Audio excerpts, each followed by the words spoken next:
አማላጅም አይደለም የተላከው።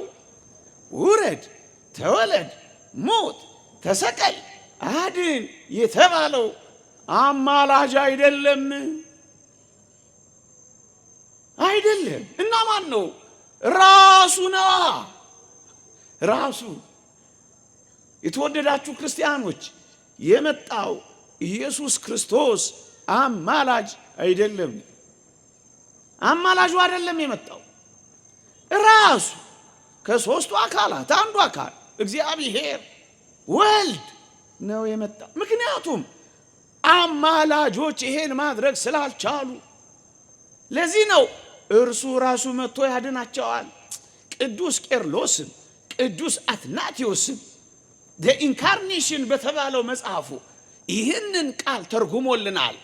አማላጅ አይደለም፣ መልአክ አይደለም፣ ራሱ እግዚአብሔር ሊያድነን መጣ እንጂ።